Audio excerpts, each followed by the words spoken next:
humanidade fala muito do que é o perdão. Mas o que o ato de perdoar não é? Você já ousou se fazer essa pergunta? Perdoar alguém não é se reconciliar com essa pessoa necessariamente. Perdoar alguém não é viver em negação sobre as ações da pessoa e fingir que nada de ruim está acontecendo. Perdoar não é permitir que uma pessoa haja de forma leviana com você, de novo e de novo e de novo. Perdoar não é impedir que a pessoa sofra as consequências pelos atos que cometeu. Perdoar também não é se determinar a eliminar a dor gerada pelas ações impensadas ou irresponsáveis de qualquer pessoa. Nesse vídeo, nós vamos continuar a nossa jornada do conhecimento sobre o perdão. Não sai daí, eu volto já. Don't be scared, they'll make you feel unprepared. Olá, gratidão por você estar nos acompanhando aqui no nosso canal Na Rua de Casa. Seja sempre muito bem-vindo. Semana passada, no vídeo de título Perdão na Prática, demos início a uma jornada de 3 vídeos para desmistificar o perdão. Perdão não é algo só para aquelas pessoas lindas, raras, de espírito nobre e iluminado. Ao contrário, todos nós, seres humanos, somos feitos biologicamente, mental e emocionalmente para conceder perdão. Nascemos com essa capacidade e necessidade, inclusive. Prova disso é que nossa saúde, nossa liberdade e leveza na vida dependem muito do uso dessa ferramenta chamada perdão. O conceito da palavra perdão se define pelo ato de se liberar do sentimento de que uma determinada pessoa nos deva algo. No entanto, perdoar às vezes nos é apresentado como um ato de extremo sacrifício, que pode acabar por confundir um pouco a nossa noção de amor, respeito e decência no trato com as nossas próprias emoções. Por isso começamos esse vídeo dizendo o que o perdão não é. E ele não é de maneira alguma uma violência contra o nosso entendimento sobre os limites do certo e do errado. Combinado? Agora, rapidinho, já deixa seu joinha para o nosso vídeo de hoje e se inscreva no nosso canal. Também ative o sininho para receber os vídeos novos. E aproveitando o gancho do assunto, me perdoa se você já é um inscrito. É que como a cada semana tem gente nova assistindo aos vídeos, vamos sempre renovando o convite, tá bom? E auto-perdão? É importante? Demais, né? Não existem muitas chances de você, eu ou qualquer pessoa convencer alguém a comer um prato exótico se nós mesmos jamais nos servimos dele. Então, perdoar os outros é só o segundo passo no processo, porque antes você tem que perdoar a si mesmo.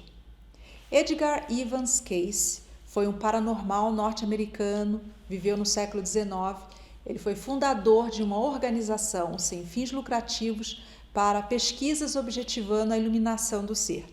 E ele disse o seguinte: a verdadeira justiça é pagar uma vez por cada erro. A verdadeira injustiça é pagar mais de uma. Animais pagam uma única vez. Homens pagam milhares de vezes. Toda vez que lembramos nossos erros, julgamos a nós mesmos e nos condenamos de novo e de novo. Excelente a reflexão, não é? Muitas vezes são os momentos em nossas vidas que cometemos erros. Faz parte da existência humana esse caminhar, esse errar, levantar-se, reconstruir-se, prosseguir e acertar. Então, muitas vezes vão ser aquelas em que a gente vai se pegar em erro.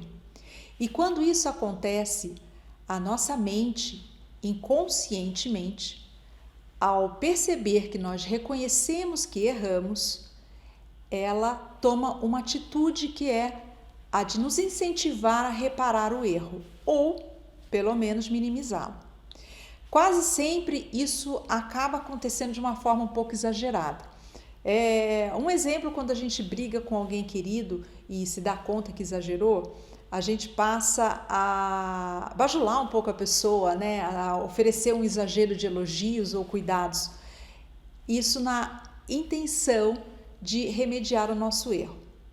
Mas existem aquelas situações em que, apesar de assumirmos o erro, a gente tem a real noção de que não podemos fazer nada para remediá-lo. Então, nesse caso, a segunda opção do nosso cérebro, inconscientemente também, é escolher o caminho da autopunição. Certa vez, quando criança, eu deixei o cachorrinho da família solto após brincar com ele e ele acabou fugindo e sendo atropelado. E quem o encontrou morto fui eu. Foi uma experiência traumática pela perda, por eu ser criança e claramente por eu estar diretamente envolvida com aquele resultado. Sem nenhuma chance de reverter essa situação, o que fiz foi guardar o peso da culpa. E isso permaneceu comigo durante muitos anos na minha vida. Mais adiante, uma jovem adulta, voltei a viver algo parecido, infelizmente. Há alguns anos eu havia sido presenteada com uma linda cadela, que era minha super companheira, aliás, porque naquela época da minha vida eu morava sozinha e em outra cidade, longe dos meus familiares. Uma amiga, ao visitar, passou pelo portão e deixou a cadela escapar. E lá estava eu de novo, de frente com uma dura perda. Claro, eu também estava de frente com alguém em desespero, porque se sentia totalmente responsável e culpada pela tragédia. E eu queria tirar aquele peso, porque eu reconhecia aquele peso, eu mesmo vivi ele. Mas eu me sentia um pouco incapaz de oferecer o perdão para ela, porque eu ainda não tinha conseguido fazer isso por mim mesma.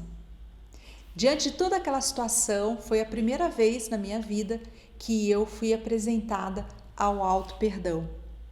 Eu lamento que eu tenha que ter conhecido essa ferramenta de uma maneira tão dolorida, mas a vida é assim, ela faz isso com a gente.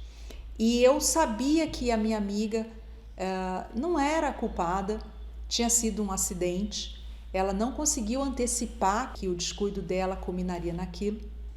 E eu usei esse mesmo platô de avaliação para refletir sobre o que havia acontecido comigo na minha infância.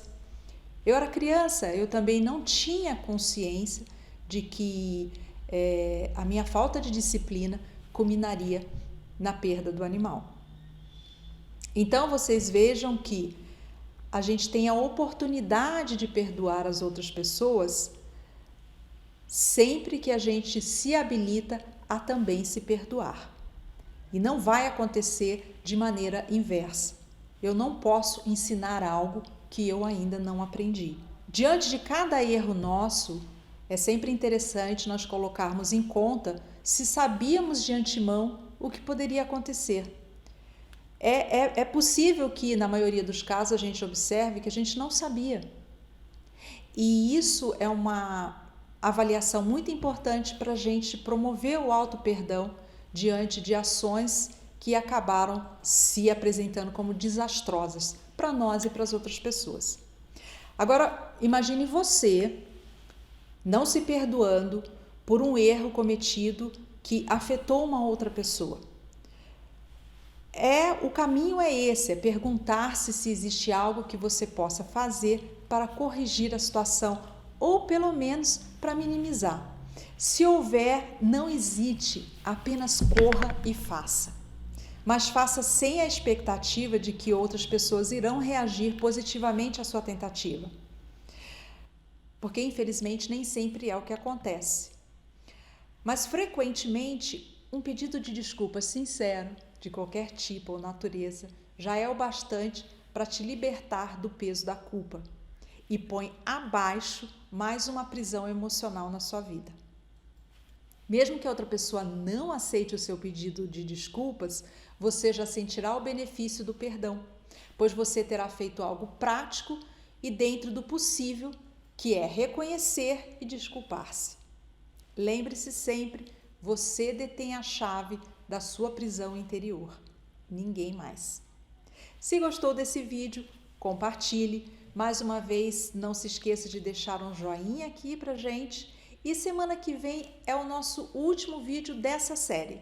Nele, nós vamos ensinar para você o passo a passo prático para perdoar a outra pessoa e a si mesmo também. Muito obrigado. Namastê. Don't be scared.